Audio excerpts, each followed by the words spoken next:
1,00,000 మంది శివభక్తులతో కలిసి మహారుద్రాక్ష పూజలో పాల్గొనండి. వెంటనే కాల్ చేసి మీ పేరును నమోదు చేసుకోండి.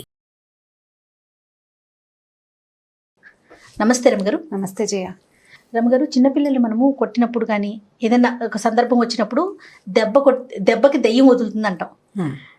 అసలు దీనికి దానికి కనెక్షన్ ఏంటండి? అంటే మనం కొడితే దెయ్యం వదలటం ఏంటి? దీనికి సంబంధించి ఏమైనా స్టోరీస్ కానీ అసలు ఈ మాట ఎందుకు వచ్చింది, ఈ సామెత? బోల్డ్ అంత కథ ఉంది దానికి. అయితే దెబ్బకి దయ్యమే కాదు, దెబ్బకి దేవుళ్ళు కూడా బెదురుతారు. మరి పిల్లలకి ఒక దెబ్బ ఇస్తే ఇప్పుడు మామూలుగా అరిచేసి చచ్చిపోతాం, ఎంతసేపు అరిచిన వినరు. ఒక చెంపకాయ పడేసరికి పెద్ద రాగం తీసి మళ్ళీ కొడుతుందేమోనని రాగాన్ని మింగేస్తారు పిల్లలు సాధారణంగా.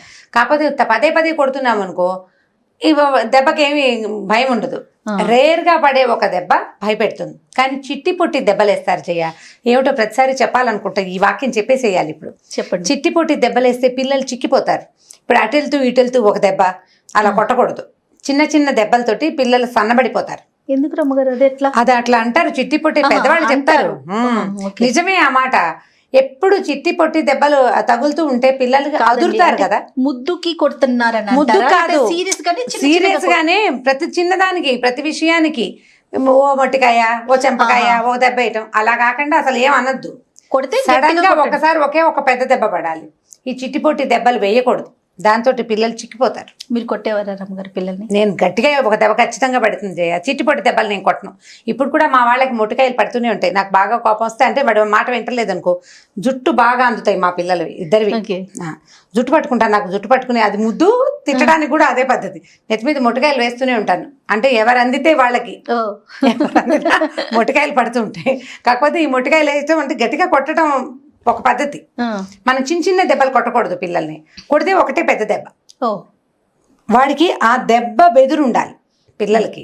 కొడుతుందేమో అమ్మ అన్న భయం ఉండాలంట. కొడుతుంది, అంతేగాని ఎంతసేపు కొడుతుంటే కొడుతుంది, అంతకంటే ఏం చేస్తుంది, దీనికి అంతకంటే ఇంకేమి రాదనిపించేస్తుంది. అలా చేయకూడదు. ఎప్పుడో 10 రోజులకు 15 రోజులకు ఒక చెంపకాయ పడితే భయం ఉంటుంది. 10 రోజులకు ఒకసారి ఏమిటి నెలకోసారి కొడతావా? 10 రోజులకు ఒకసారి కొట్టకూడదా? నెలకు ఒకసారా? మరి ఎలా? పిల్లలు కొడతామా రమ్మగారు? గట్టిగా నోట్తో చెప్పాలి గాని మీరు కూడా కొట్టమని చెప్తున్నారా? మరి కొట్టకంటే కుదరదు. మరి దేవుళ్ళు కూడా భయపడతారు దెబ్బకి. అదే కానీ చెప్తున్నాను. చెప్పండి, స్టోరీ చెప్పండి. ఫైనల్లో డిసైడ్ చేసుకుందరు. కానీ చిన్నప్పుడు న్యూస్ పేపర్లో, చిన్నప్పుడు అంటే నా చిన్నప్పుడు అంటే కనీసం ఇది 70s అనుకోండి, న్యూస్ పేపర్లో ఫుల్ పేపర్ ఉంటుంది. ఆ పేపర్ నేల మీద పరిచి మొదటి పేపర్ని ఇలా కొంచెం పైకి లేపితే రెండో పేపర్లో ఈ కార్నర్కి, అంటే పేపర్ ఇలా పెట్టుకుంటే ఇటువైపు కార్నర్కి అనమాట, రైట్ సైడ్ కార్నర్కి ఒక చిన్న కాలం ఉండి అక్కడ ఒక కథ వేసేవాళ్ళు. ఆ కథలో రకరకాల ఇంట్రెస్టింగ్ కథలు అండి. మొత్తం కథ అంతా కాదు, అది సీరియల్ లాగా కథ నడుస్తూ ఉండేది అనమాట. ఒక 5-6 బొమ్మలు లేదా 7 బొమ్మలు, ఒక్కొక్క బొమ్మకి ఇప్పుడు అమర్ చిత్ర కథలకు ఎట్లా వాక్యాలు ఉంటాయి, ఆ వాక్యాలు ఉండేవి. ఎవ్రీ డే నేను ఆ కథను వెతుక్కుంటూ ఉండేదాన్ని. ఆ కథ కావాలి. పేపర్ ఎవరి చేతిలో ఉన్నా మా నాన్నగారు చదువుతుంటే మధ్యలోకి దూరి, కుర్చీకి పేపర్కి, ఆయనకి మా పేపర్కి మధ్యలో దూరి ఆ కాస్త పేపర్ తీసి అది గబగబా చదివేయాలన్నమాట. అంత ఇంట్రెస్టింగ్గా ఉండేది. అలా చదివిన ఒక కథ ఇది. ఎంత పాతదో. అయితే దీన్ని సరదా కథగానే తీసుకోవాలి, చెప్పడానికి బాగుంటుంది, వినడానికి బాగుంటుంది. ఇది నిజమేనన్న ఆలోచనలో ఉండొద్దు. ఒక ఊళ్ళోనట ఒక పూజారి గారు ఉన్నారు.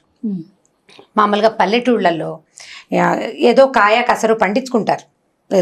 ఆకుకూరని, తోటకూరని, ఓ దొండపాదు, ఓ కాకరపాదు, అక్కడి నుంచి 4 వంగ మొక్కలు, 4 బెండ మొక్కలు పెట్టుకుంటే ఇక కూరలు కొనుక్కోక్కర్లేదు. ఆ ఉన్న కూర ఏదో అంత కూర వండుకుని కాలక్షేపం చేసేవాళ్ళు.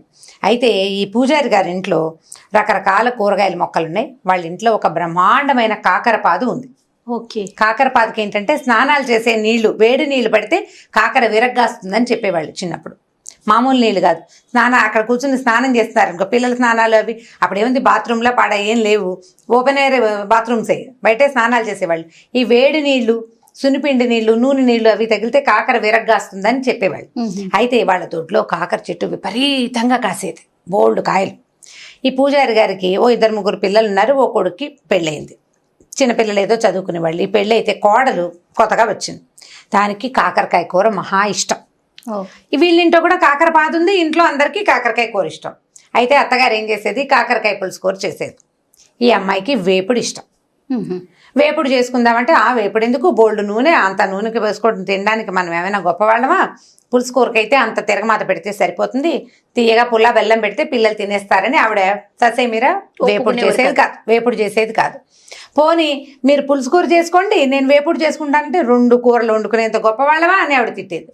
దాంతో ఎంతసేపు కాకరకాయ కూర చూసినప్పుడల్లా దీనికి వేపుడు మనసులో మెదులుతుండేది. ఈ పిల్లకి అత్తగారు ఒప్పుకునేది కాదు. ఏం అత్తగారండి? ఆవిడ ఒక అత్తగారు, మరి పాతకాలం అత్తగారు. అక్కడి నుంచి ఏమైంది, కొన్ని రోజులు ఇలా గడిచాక ఓ రోజు ఏదో కూరండు తిన్నారు. మర్నాడు పొద్దున్నే ఇంట్లో ఉన్న చిన్నపిల్లలేమో బళ్ళోకి వెళ్ళిపోయారు. అత్తగారికి పక్క ఊరు నుంచి కబురు వచ్చింది, వాళ్ళ అక్కయ్య కూతురు కానీ ఎందుకు సిద్ధంగా ఉంది, కాస్త తోడు రావాలి అని అడిగారు. అడిగేసరికల్లా మామగారు అన్నాడు, నువ్వు అబ్బాయి వెళ్ళండి అని చెప్పారు. చెప్పేసరికల్లా ఆ మామగారేమో ఆయన ఏదో పౌరోహిత్యం చేసుకోవడానికి ఊరి మీదకి వెళ్ళిపోయాడు. భర్త అత్తగారు ఇద్దరు కలిసి పక్క ఊరు పురుడు వేయడానికి వెళ్ళిపోయారు. ఈ పిల్ల ఒక్కతే ఉంది. సరే ఆవిడ ఏమంది, పొద్దున ఏదో వండాను కదా వంట, అన్నం తినేసేయి, ఆ పశువుల దగ్గర బాగు చేయి, ఏవో 10 రకాల పనులు, మామూలుగా ఇంట్లో ఉండే ఆడపిల్లలకు అప్పచెప్పే 10 రకాల పనులు అప్పచెప్పింది. మధ్యాహ్నం అయ్యేసరికి పురుడెళ్ళగానే నేను వచ్చేస్తాను, సాయంకాలం ఆవుకు పాలు తీయాలి, ఈ కథ ఏదో చెప్పి వెళ్ళిపోయింది. ఈ పిల్ల ఏం చేసింది, 4 పనులు సవరించుకున్నాక అన్నం పెట్టుకుందామని అనుకుంది. ఆకలిస్తుంది, అన్నం తిందామని. అప్పుడు దానికి తట్టింది, ఎవరు లేరు, ఎంచక్కా 2 కాకరకాయలు కోసుకుని వేయించుకుంటే బాగుంటుందని చూసింది. చెట్టు మీద చూస్తే బోల్డ్ సేపు వెతికితే కానీ కాయలు కనపడలా. ముందు రోజు కోసేసుకున్నారు, పక్కింటి వాళ్ళకి వీళ్ళకి పనిచేసి ఉంటారు. అక్కడి నుంచి ఒక లోపలగా మూలకి ఒక 4 అంటే 4 నవనవలాడుతున్న లేత కాకరకాయలు కనపడ్డాయి. అమ్మయ్య దొరికినాయిరా నాయన అని ఆ 4 కాకరకాయలు కోసుకొచ్చి ఏం చేసింది, అంత నూనెసి కాస్త చకచకా వేయించుకుంది. కానీ ఏమనుకుంది, ఇక్కడే కూర్చుని తాపీగా తింటూ కూర్చుంటే అత్తగారు వచ్చేస్తే పట్టుబడిపోతాము, నీళ్ళకెళ్ళి తింటే సరిపోతుంది. నీళ్ళకెళ్ళాలంటే చెరువుకి బిందు బుచ్చుకు వెళ్ళాలి, ఒక అరగంట 30 గంట పడుతుంది. ఆ లోపల అత్తారు తిరిగి వచ్చేసినా ఆవిడ కనపడకుండా ఉంటుందని ఏం చేసింది, ఈ కాకరకాయ వేపుడిని చిన్న గిన్నెలో వేసుకుని గిన్నె తోమేసింది. అక్కడి నుంచి ఆ పొద్దున అత్తగారు చేసిన పులుసో కూర ఏదో ఉందిగా, అది వేసుకుని అన్నం తినేసింది. ఇది ఎక్స్ట్రా తినడానికి బౌల్లో వేసుకుంది అనమాట, స్నాక్ వేసుకుని ఏం చేసింది, బిందులో పెట్టుకుని చెరువు గట్టుకు బయలుదేరింది. అన్నం తినేసింది, దొడ్డి తలుపు వాకిలి తలుపు వేసేసింది, గేట్ వేసుకుని వెళ్ళిపోయింది. ఈ వెళుతూ ఉంటే ఏమనుకుంది, చెరువు గట్టు మీదకి వెళ్తే చాలా మంది కనపడుతున్నారు. చెరువు గట్టు మీద అక్కడ కూర్చొని కాకరకాయ కూర ఓపెన్ చేస్తే దాంట్లో ఇంగు వేసింది, జీలకర్ర వేసింది. అదేమో మూత తీసేసరికల్లా వాసన వస్తుంది కదా, వేపుడు గుమగుమలాడుతూ వాసన రాదు, వాసన వస్తుంది. ఎవరైనా అర్థమవుతుంది. రెండోది నేను తింటున్నట్టు చూస్తారు. ఓ పని చేద్దామని ఈ చెరువు గట్టుకి కొద్దిగా యువతలుగా ఒక కాళికా అమ్మవారి దేవాలయం ఉంది. ఆ ఊళ్ళో చిన్న గుడి, వీళ్ళ మామగారు కూడా అక్కడ అర్చన చేస్తాడు, అంటే ఆ గ్రామ దేవత అనమాట కాళికమ్మ. అయితే ఏం చేసింది, అదే పెద్ద గుడి ఏం కాదు, అది చిన్న గుడి. కొద్దిగా తలుపు జారేసుకుని లోపల కూర్చోవచ్చు అమ్మవారు ఎదురకుండా. ఇదేం చేసింది, తలుపు అలాగా తోసి పిల్ల లోపలికి వెళ్ళి కూర్చుని బిందెలో నుంచి గిన్నె తీసింది, ఒక్క ముక్క ఎగరేసి నోట్లో వేసుకుంటే కాళికాదేవి చూస్తుంది. ఏమిటి ఇది ఎవరు నా ఎదురుగుండా కూర్చొని తింటోందని చూస్తోంది నేరుగా. చూస్తుంటే ఈవిడ ఈ పిల్ల చూసింది పైకెత్తి, నీకు పెట్టడానికి కాదులేవమ్మా నేనే తింటున్నాను అంది ఒక మాటకి. అనేసరికల్లా ఆవిడ మళ్ళీ చూస్తోంది పిల్లకేసి. ఇది తింటుంటే నీకు డ్రైగా ఉన్న ముక్కలు తినేసరికి మనకేమవుతుంది, గొట్టొచ్చి ఎక్కిళ్ళు వస్తుంది. అటు ఇటు చూసేసరికల్లా ఏమైంది, కూరలో నూనె తక్కువైంది, నూనె తక్కువగా ఉంది, అందుకే గొట్టొస్తుందని దీపారాధన పెడతారు కదా, ఆ దీపారాధన నువ్వుల నూనెని కొద్దిగా అలాగా ఒక చెంచాడు కూరలోకి పడేలాగా వంచి దీపారాధన అక్కడ పెట్టింది. కూర ముక్కలు కదిపింది ఇట్లా చిన్న గిన్నెని. ఆ గిన్నె కదిపి ఏం చేసింది, మళ్ళీ 4 ముక్కలు నోట్లో వేసుకుంది. ఈసారి నూనె కూడా తగిలేసరికల్లా సర్రమంది దాహంగా అనిపించేసింది, దానికి లోపల కారం వచ్చేసింది. ఏం చేసింది, అమ్మవారికి పొద్దున్న అర్చన కోసం పెట్టుకుంటా నీళ్లు ఉంటాయి కదా, ఆ నీళ్ళగా చెంబెత్తుకుని నీళ్లు తాగింది. ఆవిడ అదే పనిగా చూస్తూ పోస్తుంది. ఇందుంపదేగా గుళ్ళోకి వచ్చి ఎంగిలి వండిన పదార్థం పోనీ నాకు నైవేద్యమన్నా కాదు, తినేస్తూ నా దీపారాధనలో నూనె పోసుకుంది, నా నీళ్ళే తాగేస్తోంది, గుడంతా ఎంగిలి చేస్తుంది నా అని ఇలా ముక్కు మీద వేలేసుకుంది అమ్మవారు కాళికాదేవి. ఈ పిల్ల తినేసింది, దానికి ఇక తిండి గోలే కానీ ఈ అమ్మవారి గోల లేదు. తినేసి కబకబా లేచి బయటకు వెళ్ళిపోయింది, తలుపు దగ్గరగా వేసి.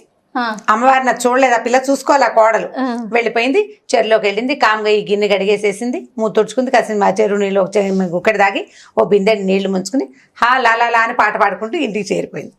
చేరిన తర్వాత ఏమైంది, మీది మధ్యాహ్నం కదా, 12 గంటలకో 11:30కో సాయంకాలం అయింది. సాయంకాలం దీపారాధన చేయడానికి అర్చకుడు గుళ్ళోకి వెళ్ళేసరికల్లా అమ్మవారి ఇట్లా ముక్కు మీద వేలేసుకుని కనపడుతుంది. అయ్యోరా మా కాళికాదేవి ముక్కు మీద వేలేసుకుంది, ఏదో అపరాధం జరిగింది ఊళ్ళో అని గోల మొదలైంది. వీళ్ళ ఇంటి దాకా రాలేదు, ఊరంతా తెలిసింది.